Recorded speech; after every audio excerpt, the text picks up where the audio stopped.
Hey friends, it's Kate from Venison for dinner, and I am here at Creamery's homestead with guys. Dina. Look at you all fancy in your hairnet.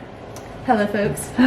And they are the only goat creamery in northern BC, which is a really great step of food sovereignty for northern BC. So they have been licensed for 8 weeks? 6 weeks. 6 weeks now. They have been selling cheese, goat cheese at the market and selling out, friends. It is every week. So I can't go in the creamery, but I'm gonna peek in with my camera and show you, and then we're gonna show you the goats because that's what you're here for. So Brad, Dina, and their 2 kids are in Terrace, BC, and Terrace is not a farming community.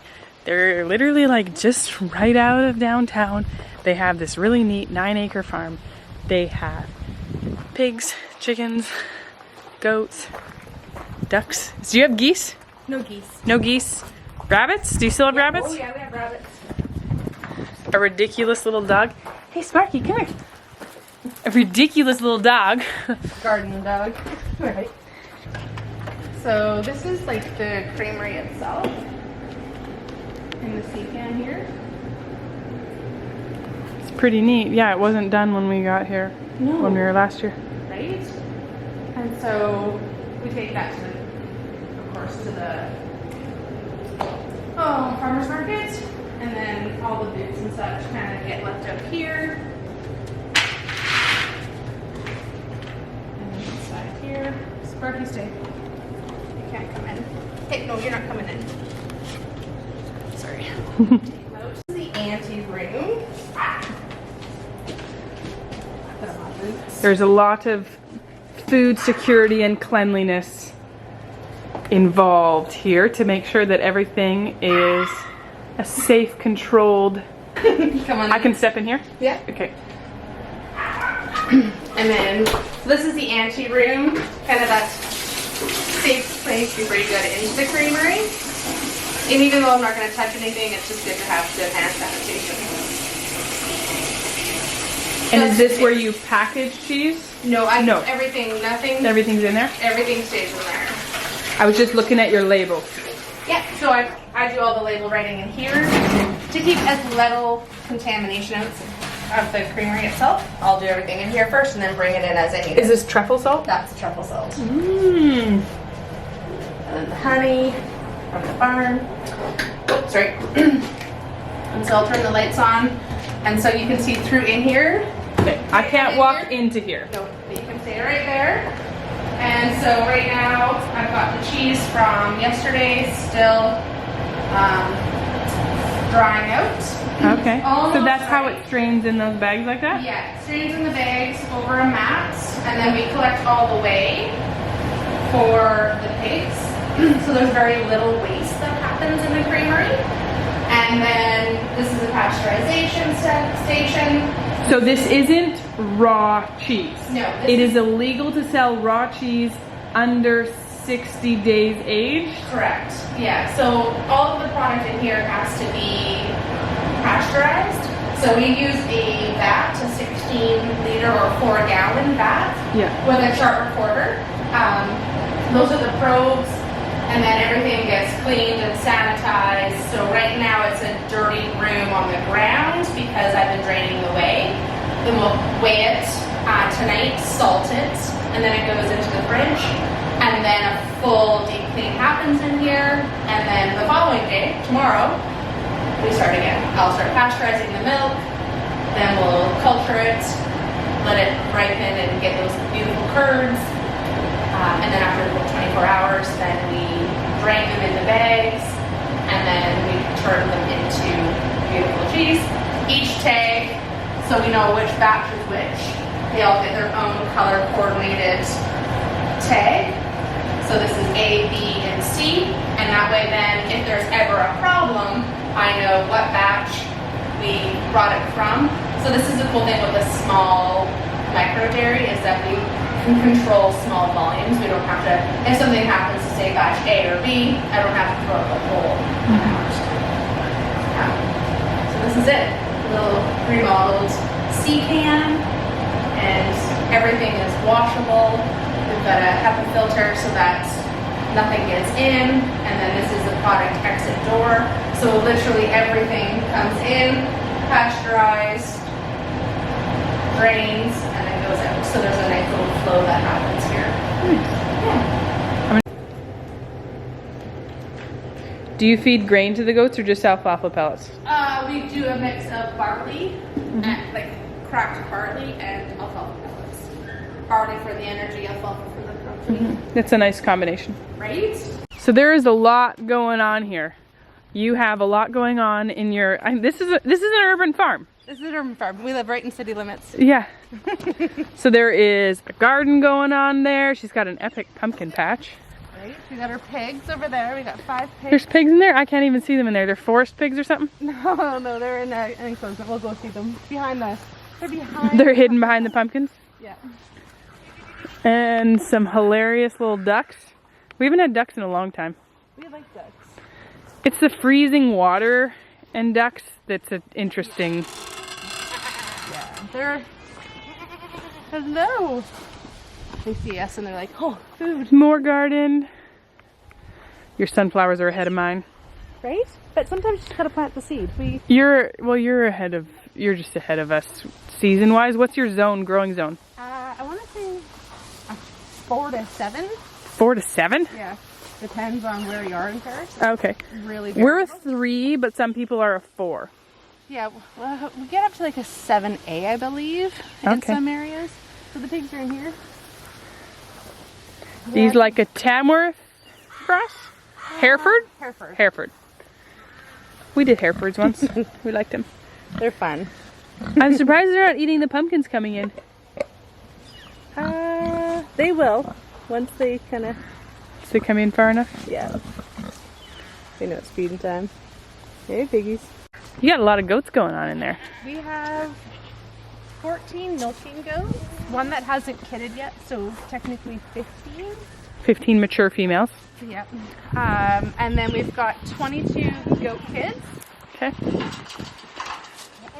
Sparky, are you going to create chaos in here? Oh yeah. You're going to create You know chaos? it, bud. Don't get bucked. Oh, that's so sweet. Go ahead, go on in. I bet you we could fit one of those in the car. I bet you could. Do you think Marius would notice if we brought one home? Right. It's okay, I already tried to convince Dina to sell me one and she wasn't selling. Not this year. Sparky. Are you hurting?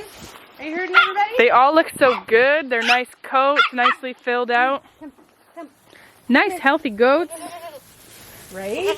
They're a happy, healthy goat herd. They are. Now, stereotypical for goats. That's not where you're supposed to be. No, that's not where you're supposed to be. Yeah.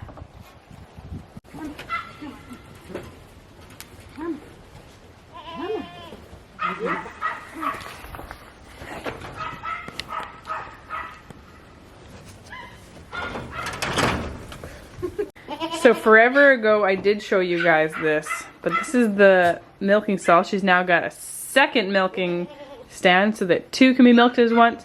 Because that's the nice thing about the goats only having 2 teats, is that one milking machine does 2 at one time. Do they pulsate? Yes. Okay. Do goats require pulsators? They do. They need some suction, but not the same as... Not as a cow. Yeah. And these ones, you don't have to like bend them to get the suction to work. Oh, yeah, I remember you don't have to... Wait. Really? Jeez Louise, girl. That's not for Pull you to that out eat. of her pocket. Come on. I remember seeing that when we were here last. Yeah. I can't remember what's different about it.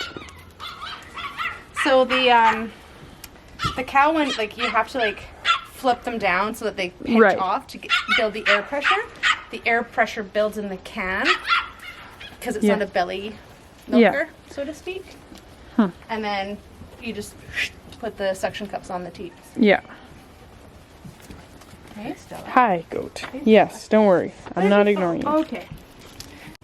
So they've got 2 bucks here. the bucks are kept separate so that they have a controlled breeding season, because you're wanting to be producing cheese from May through November. Okay. And then it just gets too cold in the north that the Okay, your requirement- cold is like a cute cold compared to ours. But that cute cold, it also can negatively impact, like, the milk gets too cold, it just Yeah. acts differently, and I don't want to be out here in minus 15 milking a goat. Yeah, that's minus 15 Celsius, which is like 0 Fahrenheit. Right? And so this is Elvis, as you can tell by the nice claw. You can smell them. Because the girls have gone into their first heat. I would not be putting them in my vehicle. And then this is the apprentice. And they're all registered. Saanens, purebred, and yeah. Will the smaller one get as big as the other one? Oh yeah, he is, so when we bought him, he was this size. Okay. And so Elvis is 2 years old, and this guy is 1 year old. Okay. So my buck is smaller still too. Yeah. And he is over 1, I think. Uh-oh.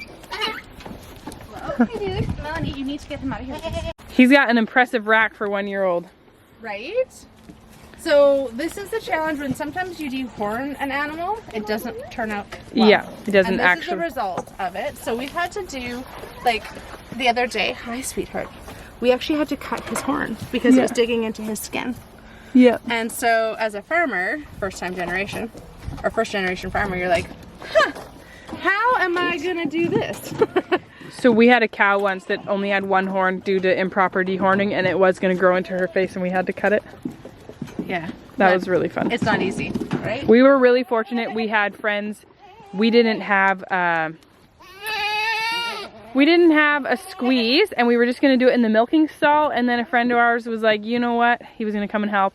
He was like, if this doesn't go really well, she's going to have very bad memories of being in the milking stall. Yes. So he was like, can you trailer her to our house? We'll put her in. They have a really nice like double neck squeeze. So Yeah. there's one at the neck and at the chin. Nice. And did it, and by the time Marius had even like fully parked the vehicle and got out, we were already done and loading her back in. Amazing. So We that don't, was, if I do any kind of treatment with the girls, it is on the milking stanchion, but it's not while they're milking, it's Yeah. at the end. I always do it at the end And too. they always get a treat afterwards. Like literally it's a handful of something. Yeah. So right now, How far can they go out? they go right back to the river. So where those Okay. trees are, that really dark tree at the Oh, back. they're just all of a sudden heading out there too? Yeah, they'll get the urge and then off they go. And Oreo is one of the matriarchs, but she takes up the rear. Okay. And So their property is 9 acres, and it goes and it meets the Skeena River. the Skeena River.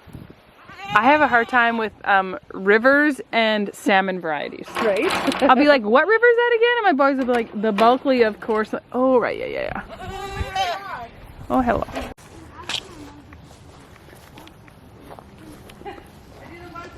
We'll pop this in the car so we don't forget that.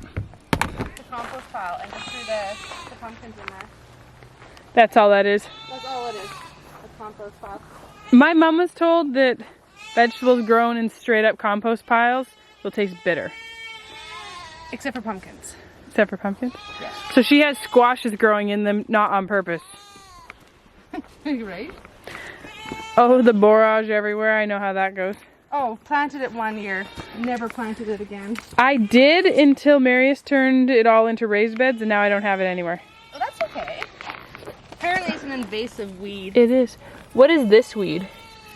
I don't know, but it grows so abundant. I don't here. have it here. I don't have it. Girl, you're making so much noise. So, I like the interplanted kale and pole beans. right? They're not supposed to be pole beans, though. They're supposed to be this, like, drying bean. You know what? I posted on Instagram yesterday about how my cucumber was actually squash and my broccoli was actually kale on a couple varieties, and apparently beans is one that a lot of people got that didn't come what was in the package. Right? Oh. These are gonna be good. And it's funny, like in a garden you can also see too, right? Like everything's flourishing here, but up here it's all stunted. So it tells me next year, or this fall, I'm gonna amend this part of the ground. Yes, it needs some good shit. And right? And we shitted it. We gave it a lot of shit and it didn't like it. So it just needs more of it. The garlic looks good. How long till you're pulling it? I'm pulling it this weekend. Some of it got a bit of a white mold on it. So I pulled it out and it'll get burned. You have to rotate your garlic then. Yeah, so we had a little bit back there and a little bit over here. So next year we're gonna pull up our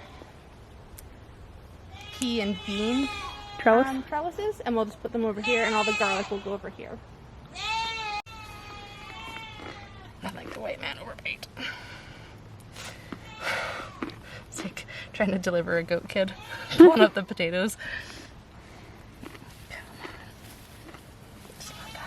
So a friend of mine said that her husband hasn't been letting her dig up any. He keeps saying, let them grow, let them grow. We need them when there's lots of them. And I said, once they're flowering, then you can dig new potatoes. And I was like, well, did you plant any of the red variety from us? And she was like, yeah. And so I grab out a basket. I'm like, here, this is what they look like. And she was like, oh, look, they look so great. And her husband's like, see, now you know what they look like. You don't have to dig any. It's like, oh, we walked into a trap. Right? I don't know. I like fresh garden potatoes. Is that not the seed? No. Oh no, the seed would be mushy. These are like, you know what? Not necessarily. Really? I don't think that's the seed. We find the seed has like a totally different looking skin. Oh, maybe. These are like russet potatoes. And then I've also got... I love when they don't come up with the plant. Right? My luck. It's because they're like... Here we go. Nope, that's just dirt. That's a dirt potato. We won't be serving that at the...